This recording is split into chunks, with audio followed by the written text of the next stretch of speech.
obviously you are the man that likes to go beyond the call of duty, ask all the awkward questions that no one else is willing to risk. I mean, what was you hoping to discover when you did this? Well, I'm always interested in subjects that are controversial, that are seen maybe in black and white terms, and I like to try and take a kind of more nuanced perspective, and I often find that if you can just get to know the people behind the headlines or behind the broad brushstrokes, then you can really, and you form attachments to them, and you start to see something different. There's this interesting kind of sense of conflict, of emotional conflict that takes place when you find yourself liking someone who you maybe disapprove of, or they've done things that you regard as deeply questionable.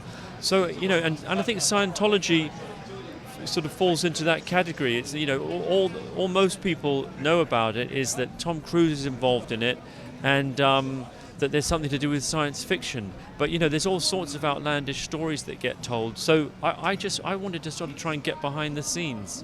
Can I start off by asking you how you became involved in this project originally? I actually I've known Louis Theroux for many years. I went to school with him.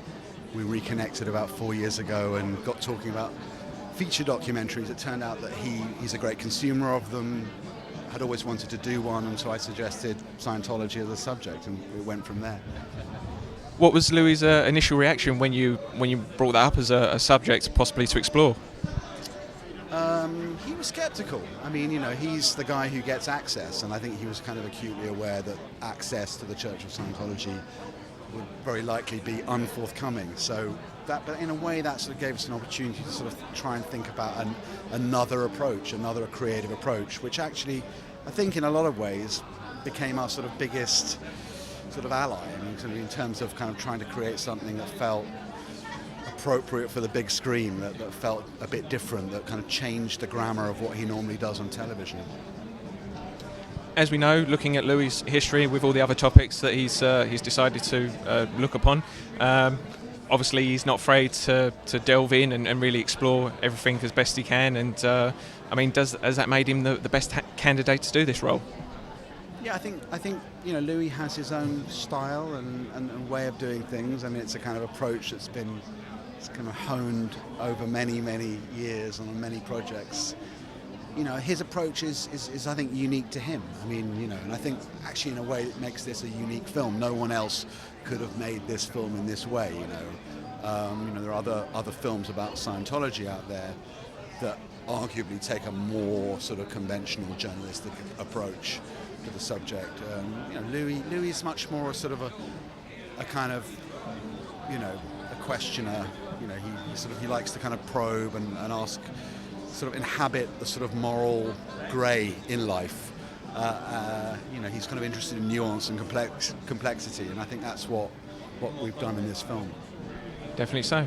And as with all the various other sort of articles, TV shows, documentaries on Scientology, what was the initial, what did you really want to achieve from this that nothing else has been able to so far? Well, we didn't, to be absolutely honest, we didn't really know. We knew it was a kind of subject that we were interested in. We started with a completely blank sheet of paper, but I mean, I just think that Louis, he's such a kind of unique talent in documentary. He's sort of, in a way, we don't really have anyone quite like him in this country.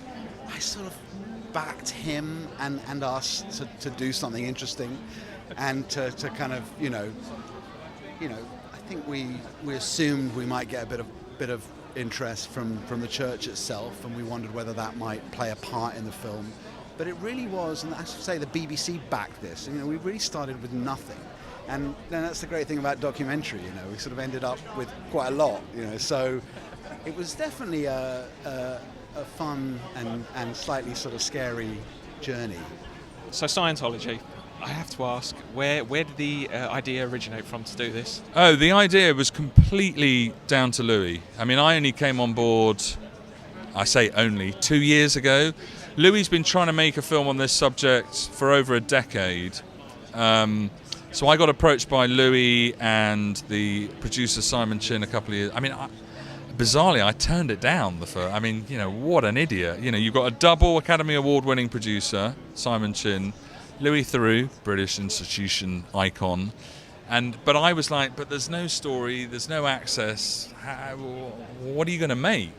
This isn't a regular Louis film where he's parachuted in with a group of people.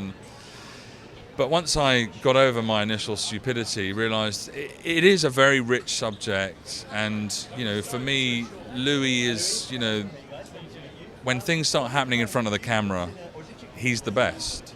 So it then became quite a no-brainer. Let's figure out a way how we can do this. I'm not still sure if we've cracked. We'll find out. This is our first public screening. We'll find out in 2 hours' time whether it works or not. And as you've just identified, obviously it's the first public screening. We're here at the BFI London Film Festival. What does that possibly mean to have something like that shown here?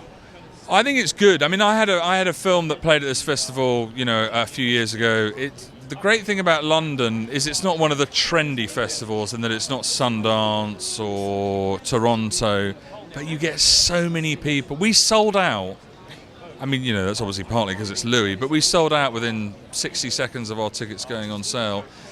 And it's an American subject, and Louis traditionally makes a lot of his films in America. But the great thing about being in London is that he's with his people. He has a lot of fans in this country. So it's exciting that we're showing it here, as opposed to a bunch of potentially sniffy Americans who don't quite get his backstory in terms of, I grew up watching Weird Weekends. Exactly. I think it's safe to say that obviously Louis is a man without fear at times. He's willing to go that one extra mile, go beyond the call of duty, ask all the awkward questions that no one else seems to want to explore. Is that what makes him more desirable? Yeah, this is a man that in one of his films hugged a baboon. Baboons try and bite your testicles off or your nose, and he's got a fine Roman nose, so he, as I said earlier, in front of the camera there is no one better. I think that was for me one of the attractions of taking the film, that you get that frisson with Louis. And finally, quickly, one last question. What have you been able to... What did you originally hope to achieve, find out differently that no other programme, documentary or sort of article was discovered previously? I'll tell you off the record, all I hoped is that we managed to get 90 minutes of a film that worked. And who knows if we've got that, we'll find out. That was enough for me.